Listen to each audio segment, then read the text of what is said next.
Centre Mohamed Hassan Louazani pour la démocratie et le développement humain. Merci, merci Antoine de cet exposé très riche et cet éclairage très important. Comme je le disais tout à l'heure, on a besoin, à la fin de nos travaux, d'éclairage venant de l'extérieur. C'est bien que tu as pu voir les deux rapports, le rapport du Conseil de l'Europe, le dernier rapport, et le rapport du Comité de l'Europe. Alors je voudrais absolument préciser une chose pour l'assistance. Le Maroc est l'un des pays arabes, je dis bien, arabes musulmans. Je mets de côté la Turquie, qui est aussi européenne, qui est près de l'Europe. Nous avons quelques kilomètres et nous sommes en face d'un continent qui va à 1000 à l'heure. Nous ne pouvons pas rester comme ça. Impossible.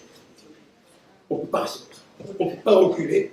Bien entendu, nous avons des racines africaines qui nous aident actuellement, c'est très bien, mais nous sommes obligés, pour ma part, d'aller vers le nord, d'aller vers ce qui se passe, c'est-à-dire de prendre tout ça. Alors, c'est ce que l'Europe veut faire. Et l'Europe est consciente de ça. Parce qu'il y a un pays qui est très important et qui les intéresse, c'est le Maroc. Parce que cette situation géographique, stratégique, est très importante. Alors, on nous a proposé plusieurs choses. D'abord, l'accord de coopération de 1996 qui est entré en vigueur et qui a prévu déjà un processus, tout un processus de démocratie, de droits de l'homme à faire, etc. à cet moment. En 2003-2004, l'Europe a lancé ce qu'on appelle la politique de voisinage, dont vient de parler mon cher ami Antoine.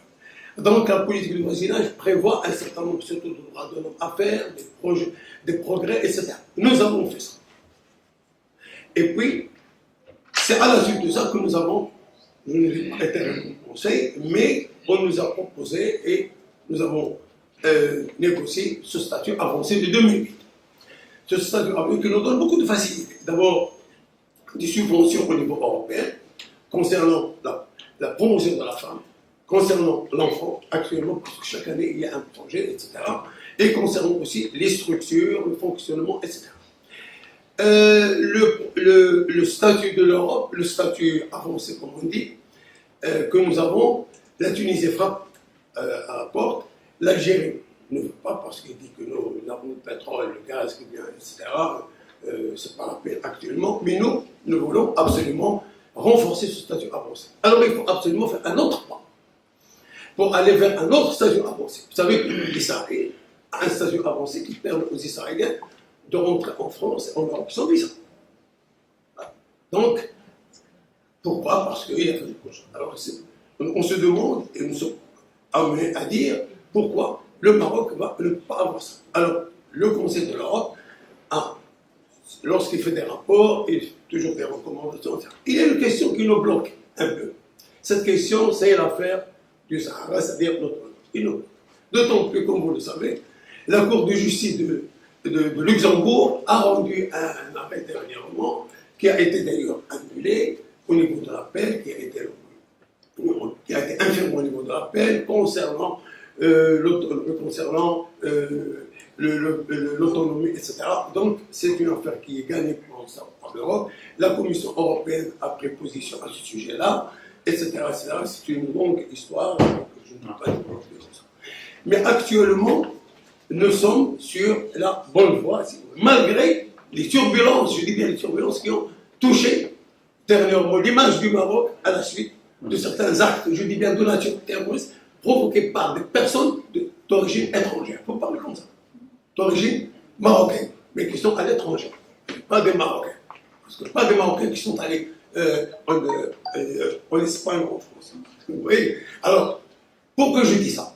Parce que le problème de tous ces jeunes-là se pose au niveau de l'Espagne, au niveau de la France, au niveau de la Belgique, qui ont adopté pendant longtemps une attitude xénophobe à l'égard de ces nouveaux immigrants dans des HLM. Et alors, ils ont la nationalité belge, française, espagnole. Ils portent le nom d'Ahmed Fatima, etc. Ils se positionnent pour travailler. Alors, leur nom est rejeté, etc. Alors, ils ont des problèmes. Il faut qu'ils sont conscients de ces problèmes. Parce que ces gens-là trouvent le moyen, d'ailleurs, non pas pour faire un acte de terreur, mais pour contester une situation qui n'arrive pas à accepter. Ça, c'est une affaire qui est connue maintenant, etc. Donc, c'est pourquoi je dis, cette image qui est alors, je crois, et l'Europe a connu ça parce que le rapport. Alors, quant au comité des droits de l'homme, alors, vous savez que le pacte des droits de l'homme de 1966, le Maroc l'a ratifié en 1979, le problème de ces conventions des droits de l'homme est particulier. Alors, on vous dit, lorsque vous ratifiez une convention des droits de l'homme, cette convention comporte un mécanisme très important. Vous ratifiez la convention, dans 2 ans, vous déposez un rapport sur l'applicabilité de la convention. Pour ratifier la convention sur les droits de l'enfant, nous on a ratifié en 1994.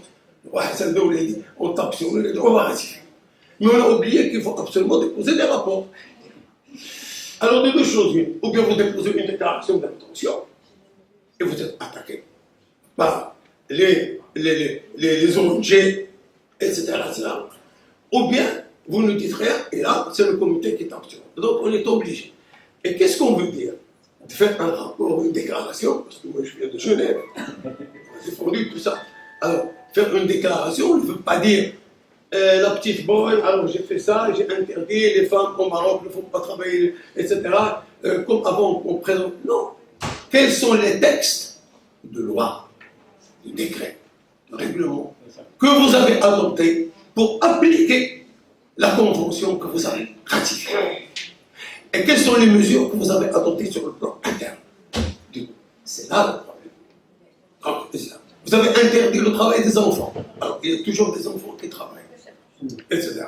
Nous, on a fait une loi maintenant, mais qui permet, vous savez, la loi sur le personnel domestique, je la critique. Alors, la Convention sur les droits de l'enfant de 1989, j'ai travaillé dessus, interdit 2 choses.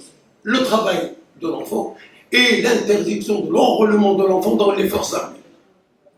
Nous n'avons pas d'enfants encore soldats comme les Américains, parce que la plupart des enfants, des soldats américains sont des enfants.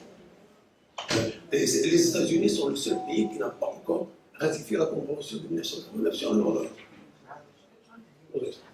Ils font travailler aussi les enfants. Mais nous n'avons pas d'enfants dans les armées. Mais nous faisons travailler toujours les petites filles, etc.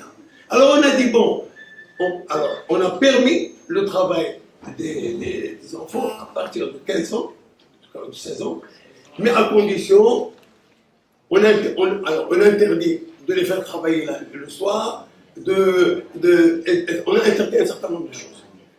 Moi je suis d'accord avec les ONG, les organisations non gouvernementales marocaines qui ont défendu l'interdiction. Moi je suis pour l'interdiction complète de l'enfant jusqu'à 18 ans. Nous, lorsqu'on a travaillé sur la convention, le projet de la convention sur les droits d'enfants qui nous a été présenté par la Pologne, déjà, parce que ce sont les Polonais qui ont présenté ce projet, on a discuté longtemps pour la limite de l'âge. On a limité l'âge avec 18 ans. Que ce soit un pays musulman, un pays arabe ou un pays africain, 18 ans. 18 ans, à minuit, avant minuit, vous êtes enfant. À 1h du matin, vous n'êtes plus enfant. Vous travaillez. Donc, vous voyez, alors on a fait ça, alors donc il faut appuyer ça. Alors, sans plus tarder, donc je ne peux pas développer tout ça. Alors, le comité des droits de l'homme, il tape toujours sur. C'est une habitude. Pour présenter n'importe quelle réforme, le comité, les experts trouvent toujours le plaisir de vous faire des recommandations, etc. Mais le dernier comité, on l'a bien présenté, etc. Malgré tous les problèmes, il a été bien présenté. On a même été vraiment bien récompensé pour un certain nombre de choses, etc. Mais de toute façon, les recommandations, tous les pays reçoivent des recommandations. Alors nous allons essayer de les faire. Alors sans plus tarder, maintenant nous allons voir une autre perception, cette fois-ci, qui est aussi très intéressante, d'un historien qui n'est pas constitutionnaliste, mais qui est quand même très cultivé et qui est très intellectuel, le professeur Bouaziz, et qui va vraiment nous faire le plaisir de parler de ce qu'il pense de la démocratie qu'il appelle marocaine. Dites-moi. Merci, Monsieur le Président. Je ne vais pas être politiquement correct. Et je vais parler avec le jeu. Ce jeu dont comme disait Maxime Robinson, le jeu haïssable. Mais ce jeu dont je vais parler, il ne parle ni au nom de Dieu, ni au nom du peuple, ni au nom du roi, ni même au nom de la science. C'est seulement mon nom personnel. Et ça ne m'engage que moi-même. Alors, pour faire court, parce que j'ai l'habitude de bavarder, j'ai donc écrit un texte pour limiter mon temps et j'espère que M. le Président me laissera la possibilité de le terminer. Donc, je vais vous le lire. À la veille de l'éruption dans le champ politique et social, dans les champs politiques et sociaux du mouvement du 20 février 2011, mes réflexions en tant qu'historien et en tant que militant politique me menaient à dire que le champ politique marocain était l'objet d'une fermeture de la part de l'institution royale, l'acteur principal du champ et le seul agent capable de le structurer. Fermeture par le haut, notamment par le rôle dominateur des conseillers royaux et par conséquent la marginalisation du gouvernement et du Parlement, mais aussi fermeture par le bas, avec la création du PAM et sa mainmise sur les institutions locales depuis 2009 et la préparation de sa future hégémonie sur le Parlement. Je disais à l'époque qu'on se dirigeait au Maroc vers l'implantation d'un modèle de gouvernance politique similaire au modèle tunisien ou le modèle syrien, un parti officiel est érigé en parti guide, hégémonique et inféodant toutes les autres formations politiques, les saupoudrant de quelques sièges d'élus et d'une poussière de subsides pour entretenir un décor de pluralisme. Le système politique marocain, une décennie après le décès du roi Hassan II, se reproduisait lamentablement en pulvérisant ce qui restait des bulles d'espoir soufflées par l'accession au trône du roi Mohamed VI. Je disais à l'époque que les intelligentsias marocaines qui aspiraient à la modernité, donc à la démocratie, devraient s'atteler à une action stratégique sur le champ culturel et social en vue d'un changement profond de mentalité sur la base d'un système de valeurs modernistes et d'un mouvement social où le rationnel l'emporte sur l'émotionnel. Action d'envergure dont l'unité serait au moins une décennie. Et le champ politique, me disaient mes amis, je n'étais pas pour le déserter, mais je parlais de résistance politique, une présence qualitative dans la marge du champ politique et des actions ponctuelles dans l'espace public touchant le régalien, le symbolique et l'essence des politiques publiques. Bien entendu, j'étais taxé par mes camarades de gauche, surtout les populistes. D'entre eux, j'étais taxé de déviationniste, d'intellectuel fatigué, voire de liquidateur inconscient. Et le 20 février éclate sur la foulée de ce qui est appelé le printemps arabe. Le modèle tunisien fait balayer. Celui syrien met en sérieuse difficulté. Même l'Égypte, au mot Dunia, cœur du monde arabe, comme on disait, ne résista pas à la déferlante. J'étais surpris et pris de court. J'ai écrit à l'époque que ma génération, celle des années 70, celle des concepts et des théories de révolution et de changement, devrait laisser la place aux jeunes qui ont investi l'espace public et qui ont balayé le mur de la peur institué par le régime comme arme de persuasion. Ces jeunes qui privilégiaient l'action à la réflexion, les gadgets du multimédia au concept, ces jeunes devraient prendre la direction du changement sans paternalisme de leur aîné. Ainsi, je me suis limité à les soutenir, à participer à leurs manifestations, à exprimer avec courtoisie mes points de vue. On était devant un véritable mouvement social, et non seulement politique. Il bousculait avec énergie, avec fougue et fraîcheur l'ordre établi. Il était presque normal je disais presque normal, que toutes les composantes de l'establishment expriment leur suspicion, leur dénigrement, leur opposition, voire leur affrontement actif à ce qu'ils nommaient désordre et si bas à l'assaut de l'étranger. En dépit de cette réaction violente de la part des forces du centre du champ politique, le mouvement du 20 février a ébranlé sérieusement l'édifice du système politique marocain. Une sérieuse brèche a été opérée. Le temps politique s'ouvrait sur plusieurs possibles. Lequel favoriser? C'était la question centrale dont les réponses allaient conditionner le processus en cours. Je ne souhaite pas dans cette communication me restreindre aux approches académiques. Je pense que le récit critique d'un acteur, quoique dans la marge, apporterait une matière à réflexion, notamment dans la révélation de ce matériau périssable tiré de la proximité des acteurs avec les événements.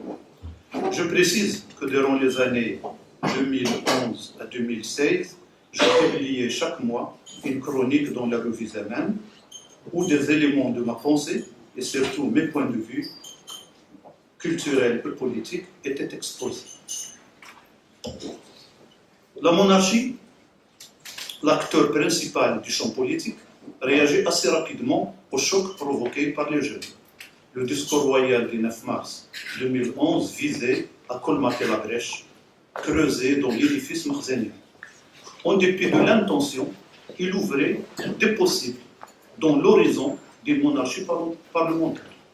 Ces conditions d'éclosion étaient la prolongation du temps exceptionnel de cette conjoncture, la libération des acteurs des peurs structurelles qui les enchaînaient et les mutations culturelles de la monarchie vers la légitimité populaire, de la mouvance de la Koutla vers la démocratisation, de celle des islamistes vers l'humanisme et de celle des amazirs vers la citoyenneté. Les acteurs du centre du champ politique, même ceux d'entre eux qui véhiculaient un discours de gauche, restèrent fidèles à la logique du champ traditionnel, à savoir avaliser la suprématie de l'institution royale comme acteur principal et se remettre à lui pour acquérir un statut et un positionnement privilégié. Quant aux acteurs de la marge du champ politique, ils accompagnèrent le mouvement du 20 février avec des rythmes et des stratégies différentes. Je faisais partie de cette dernière mouvance. Je me suis tenu à mes choix de départ, soutenir, proposer en toute transparence et loin de toute stratégie de confiscation. Au sein de cette mouvance qui aspirait au changement et au déclenchement d'un processus véritable de démocratisation du système politique marocain, j'ai eu des incompréhensions et des malentendus de taille. J'en cite ici quelques-uns. Premièrement, depuis le discours du 9 mars 2011, la stratégie royale visait à contenir le choc provoqué par les jeunes du 20 février en cédant quelques réformes du système sans toucher le fond, en restructurant partiellement le champ, notamment en intégrant au centre une partie de la mouvance islamiste et en colmatant la brèche opérée dans l'édifice, en fermant vite la conjoncture par l'élection d'un nouveau Parlement et la désignation d'un nouveau gouvernement.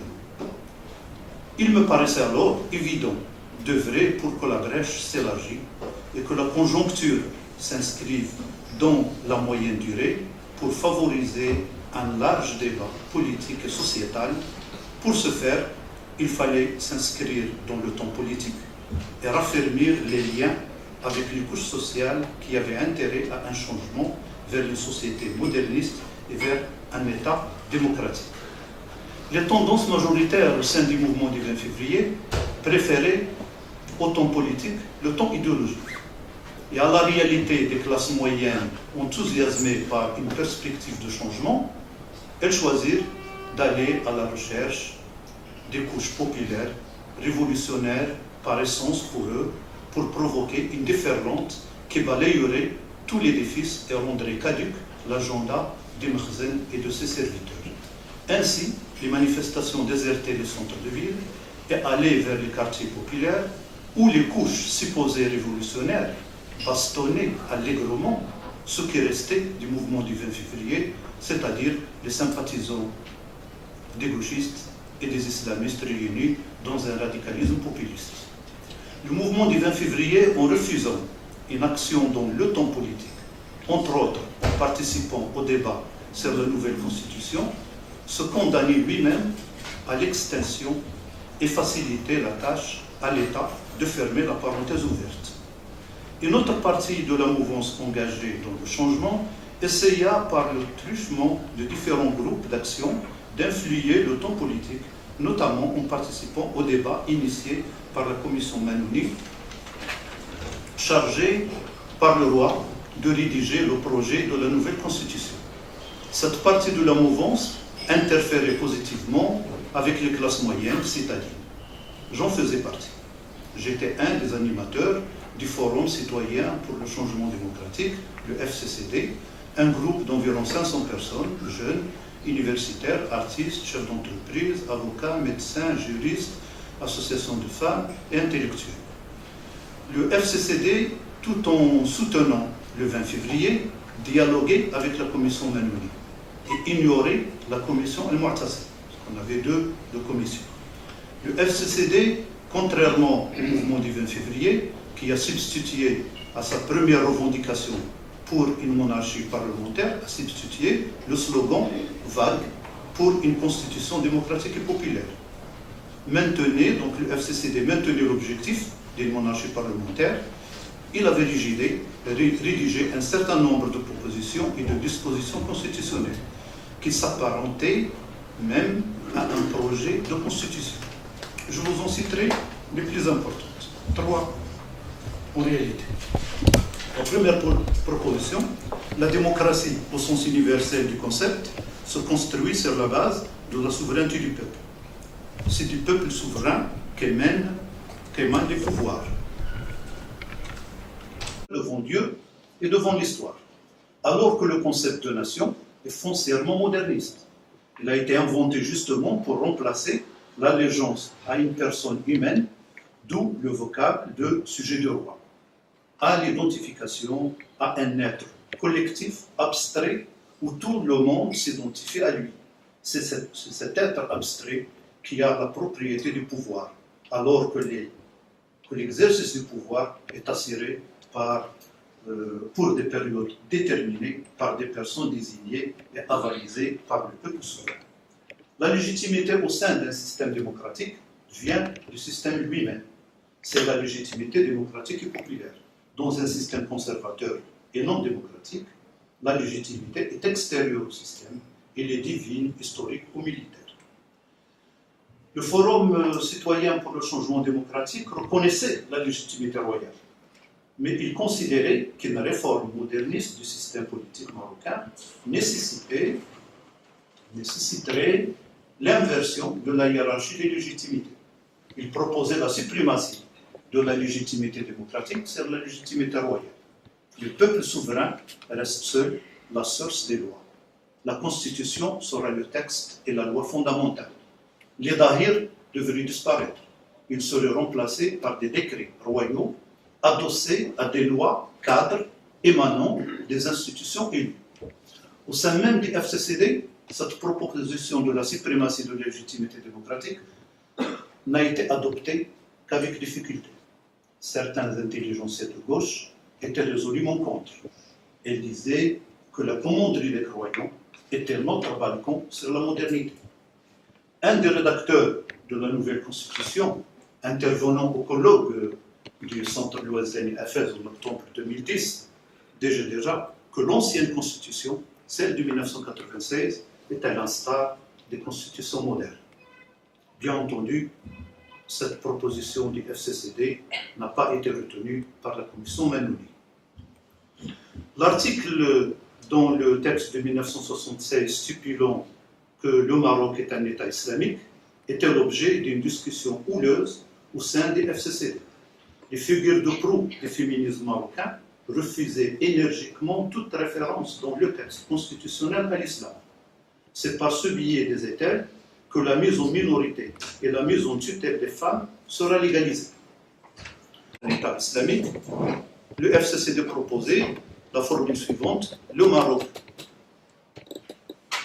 est un pays musulman où l'État garantit la liberté de conscience, de religion et de culte, en précisant que les termes pays musulman fait référence à un fait culturel et historique, alors que l'État, entité politique, devrait être neutre et séparer, faire la séparation entre le champ politique et le champ religieux.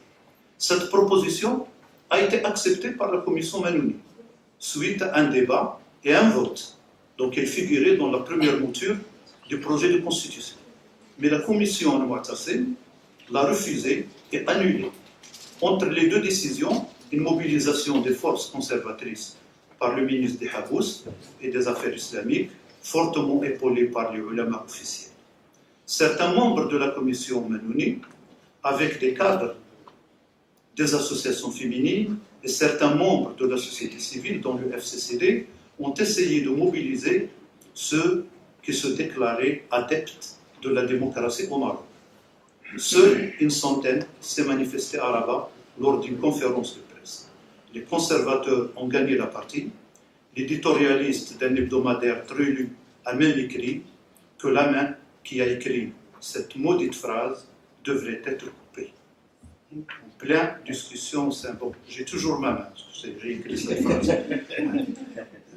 Le alim prêcheur, c'est Ahmed Rissouni, signataire à l'époque d'un document intitulé « Le changement que nous voulons »,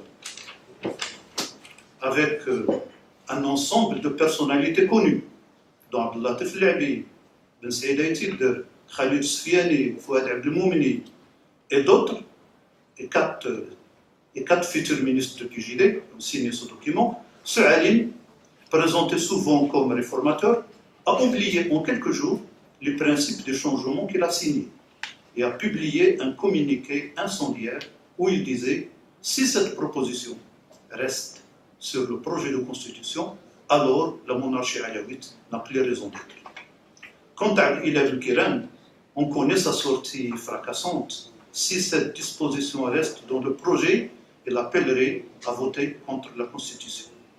Quant aux partis de la gauche, le PPS et le CFP, ils étaient aux abonnés absents. Voilà, il y avait une possibilité de pousser un peu le système vers une sécularisation, ça a été raté. Troisième proposition, pour le partage des prérogatives entre le roi et le chef du gouvernement, le FCCD proposait la séparation des champs religieux et politiques. Le premier sous la responsabilité du roi et le second sous celle du chef du gouvernement. Quant à l'investiture du chef du gouvernement et du gouvernement, le FCCD proposait l'institution d'une double légitimation par le Parlement élu et par le roi. Curieusement, la proposition stipulait que, après des élections libres et transparentes, le roi nomme un chef de gouvernement émanant du parti ou de la coalition de partis qui a la majorité au Parlement. Cette proposition a été acceptée par la commission Manouni, s'est trouvée changée par la commission Al-Mu'tasim. Elle stipule seulement que le roi choisit le chef de gouvernement au sein du parti qui a été le premier qui a gagné les élections, c'est-à-dire celui qui a été classé premier, sans préciser qu'il doit bénéficier d'une majorité au Parlement. Un flou artistique permettant toutes sortes de manipulations et d'instrumentalisation. Les jeunes du 20 février et la mouvance pour le changement démocratique qui les accompagnait et dont je faisais partie ont raté un rendez-vous avec l'histoire, notamment pour les uns en se positionnant en dehors du temps politique et pour les autres en succombant aux hésitations culturelles. En dépit du faible taux de participation aux consultations électorales, la nouvelle constitution a été votée en juillet 2011 et la nouvelle chambre des représentants a été élue en novembre 2011. Hormis une présence consistante des islamistes, du PJD au Parlement et au gouvernement, les données du champ politique n'ont changé que graduellement. Le PJD qui était dans la marge du champ politique se trouve au centre. Mais l'acteur principal est toujours le même. L'hégémonie du roi et de l'institution royale s'est raffermie davantage. La culture politique ambiante au sein des institutions et du monde politique constitué reste profondément conservatrice. Quant aux mouvements sociaux, de plus en plus entreprenants, mais dont la dispersion de l'action sociale et la suprématie de l'émotionnel sur le rationnel, en dépit de leur vitalisme et de la justesse de leur cause. Ils révèlent à chaque fois les hésitations profondes de la société vis-à-vis de la modernité et le déphasage chronique entre les intelligentsias modernistes et les mouvements aspirant au changement venant des profondeurs de la société. Le mouvement protestataire qui émergea des profondeurs des rives réédite à sa manière les espoirs et les limites du mouvement du 20 février, comme la crise qui secoue aujourd'hui le PJD et le PAL réédite de façon délavée celle qui secouait l'UCFP et l'Istiqlal en 2007 et 2009. On a l'impression de tourner en rond, de nous répéter de façon médiocre et de ne trancher aucun problème de fond.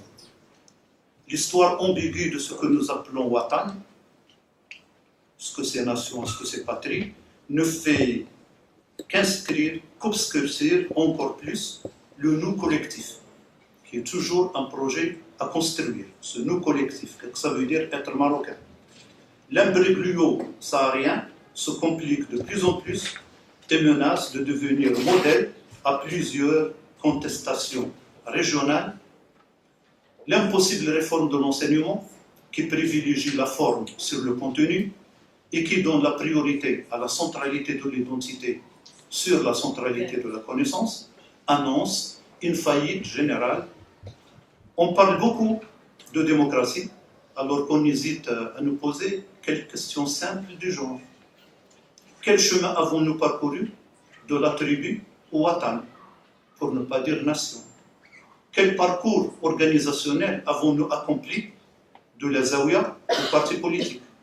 Quelle distinction faisons-nous entre communauté et société dont la langue arabe n'arrive pas encore à différencier les statuts? Quelle place donne le groupe familial, régional, partisan, associatif à l'individu, à la différenciation et à la diversité? Quelle place donnons-nous au travail comme valeur sociale et économique? Quel rôle assignons-nous à la science, à nos chercheurs, à nos penseurs et à nos créateurs? Sommes-nous conscients des seuils castrateurs qui sont le conservatisme monarchique, le fondamentalisme islamique, l'identitaire sous sa forme arabe, ou amazigh, ou sahraoui, ou marocaine, ou algérienne? Chaque mouvement social naissant, aspirant à la modernité, donc à la démocratie, dès qu'il se frotte à l'un de ces seuils castrateurs, il est menacé d'avortement, il décline.